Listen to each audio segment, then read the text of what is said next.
mga madam, kami po ay maliligo ng swimming pool at bumili lang po kami ng aming kakainin para po mamaya.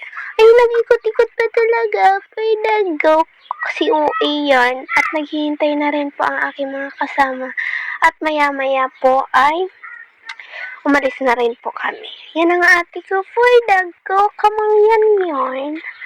At narakad lang po kami kasi medyo malapit lang naman po ang aming liliguan.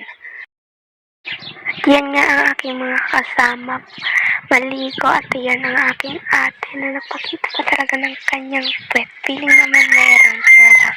Pwede go! Habang ani po kami na naglalakad, nagkabiriuan lang po kami at nagkukwentuhan para hindi maramdaman yung sakit na pinaramdaman niya. Uy, hindi ganon, init yun, nagdrama. May nadaanan po nga ni kaming sapa dito at sabi nga ng aking mga kasama dito na daw kami maligo at parang walang bayad. Uy, hindi ka noon. May mga putik dyan. Uy, napaka-arte. Nasa gitna na po nga ni kami ng palayan, naglalakad at kita nyo naman at napakainit sobra at nagpahinga lang kami ng aking uncle. Wow, uncle! Papasok na nga po kami sa aming paliliguan at kaunti-unti na lang po ay makakadating na rin kami sa aming paliliguan. At yan nga po ay nakadating na rin kami. Pasok na nga kami sa Rush and Fresh Spring Resort. Shout out po sa inyo, marami pong salamat. Bago po pala kami pumasok, syempre ay nagbayad muna po kami ng mga entrance at may mga paalala po pala sa aming sinabi ang may-ari para manatiling malinis ang paliguan. Wow, paliguan yun. Natapos na rin po pala ang napakalawak na pag-uusapan. Wow, pag-uusapan yun. Feeling mo naman talaga. Napakasaya nga po kasi napakabait ng mga tao dito at napakamura pa ng mga entrance. Mapatanda man or baby. Wow, baby, kala mo naman talaga. Kaya punta na po kayo dito. Napakaganda at napaka-fresh ng tubig.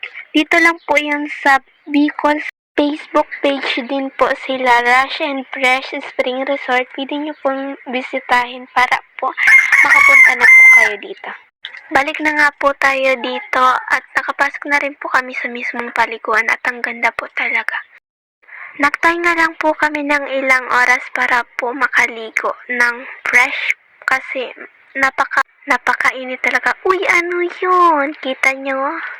Yan, naliligo na po nga ang iba kong kasama at dumating na nga po ang aking mga classmate kasi kasama ko din po silang maliligo ngayong araw. Kaya naman, pwede go. Yan ang mga classmate ko, napakapugi.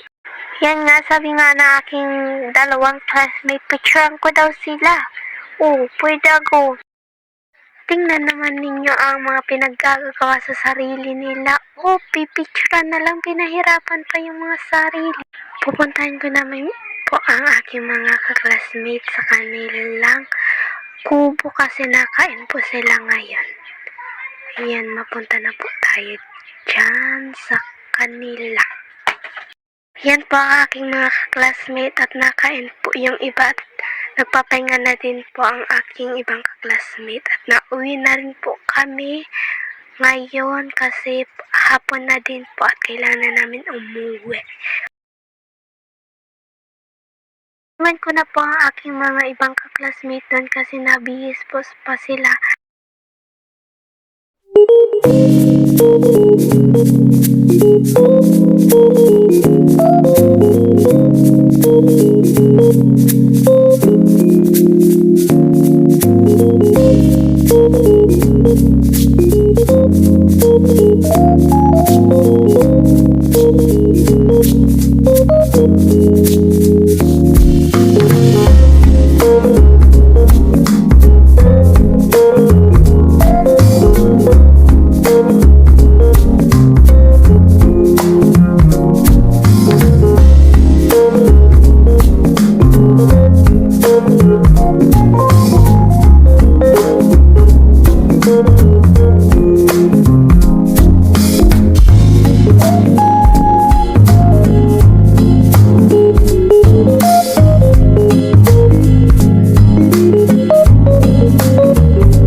po nagtatapos ang aking video.